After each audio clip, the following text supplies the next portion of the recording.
नमस्कार, आप देख रहे हैं डॉक्टर साहेब आपके साथ मैं हूं मुस्कान दर्शकों। आज के इस एपिसोड में हम बात करेंगे विज़डम टूथ के बारे में। हम कई बार ऐसा देखते हैं, कई बार विज़डम टूथ के जो पेन से लोग परेशान रहते हैं, वो समझ नहीं पाते हैं कि क्या ऐसी स्थिति में करने की ज़रूरत है। कई बार लोग अपने मन से पेन किलर खाना शुरू कर देते हैं। कई बार लोग सोचते हैं कि क्या इसका ऑपरेशन करवाना पड़ेगा या क्या करें। तो इसी बारे में आज हम तमाम जानकारी लेंगे और ये जानेंगे कि कब विज़डम टूथ का ऑपरेशन करवाने की ज़रूरत है। इसी बारे में बातचीत करने के लिए आज हमारे साथ मौजूद है डॉक्टर ज्योतिर्मय सिंह। आपको बता दें कि ये बिहार के जाने-माने ऑर्थोडोंटिस्ट हैं और साथ ही साथ ये एसोसिएट प्रोफ़ेसर हैं पटना डेंटल मेडिकल कॉलेज में। सर नमस्कार, बहुत-बहुत स्वागत है। नमस्कार। सर आपसे जानना चाहेंगे कि जो भी विज़डम टूथ से अक्सर लोग परेशान रहते हैं इसके पेन से। मैं आपसे जानना चाहूँगी, कई बार लोगों को समझ नहीं आ पाता कि ये जो पेन हो रहा है इसका ऑपरेशन करवाना चाहिए, दवाइयों से ठीक हो जाएगा, नहीं होगा। तो ये तमाम चीज़ों को लेके आप क्या कुछ बताना चाहेंगे?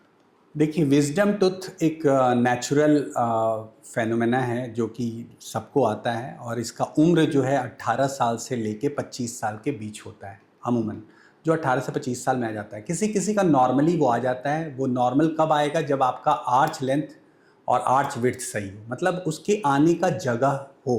कभी-कभी क्या होता है, उसका जगह कम पड़ जाता है। जब जगह कम पड़ जाता है तो वो दाँत क्या होता है कि आपके उसके आगे वाले दांत में जाकर फंस जाता है, जिसको कि सेकंड मोलर बोलते हैं।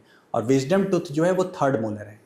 अगर वो उसमें जाके फंस जाएगा तो वो बाहर नहीं आएगा और वो पेन करना शुरू कर देता है। बहुत बार पेन नहीं भी करता है तो क्या करेगा कि वो आगे वाले टूथ का जो सेकंड मोलर है उसमें ऐसा जाकर एंगुलेट होकर फंसेगा कि धीरे धीरे सेकंड मोलर को वो सड़ा देता है, और जिससे कि आपका थर्ड मोलर भी निकालना पड़ेगा और सेकंड मोलर भी निकालना पड़ेगा, जिससे कि आपका च्यूइंग का प्रॉब्लम आ जाएगा। फिर बाद में आपको सेकंड मोलर लगाना पड़ सकता है। इससे अच्छा है कि जब भी थर्ड मोलर आ रहा हो आप उस पर ध्यान रखें।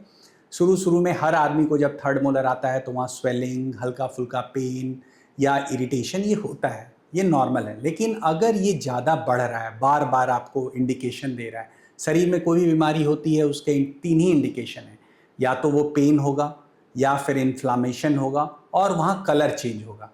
तो शरीर में कुछ भी इस तरह का हो रहा है तो आपको ध्यान देना है। उसी तरह मुंह में भी अगर ये होता है तो ये 3 चीज़ें होंगी, वहाँ का कलर चेंज होगा, वहाँ इन्फ्लामेशन यानी सूजन होगा और वहाँ दर्द होगा। तो आपको तुरंत क्या करना है, डॉक्टर से मिलना है। डॉक्टर क्या करेंगे, आपका एक एक्सरे कराएंगे और एक्सरे में क्लियर हो जाएगा कि वो दांत आ रहा है या वो फंस चुका है।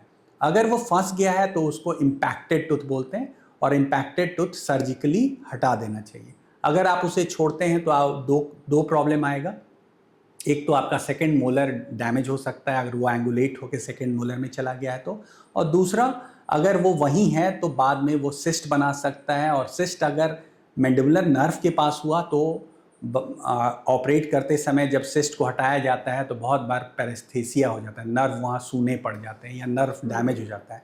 तो बेहतर है कि अगर थर्ड मोलर आपका प्रॉब्लम कर रहा है और वो प्रॉब्लम अगर 1 सप्ताह से 15 दिन का है और फिर वो ठीक हो जाता है और आपको लगता है कि आपका अकल का दांत या अकलचा या थर्ड मोलर या विज़डम टूथ आ गया, तब तो कोई बात नहीं है, आपको डॉक्टर से मिलने की ज़रूरत नहीं है। उस समय आप गर्म पानी नमक से कुल्ला करते रहें, वो ठीक रहेगा।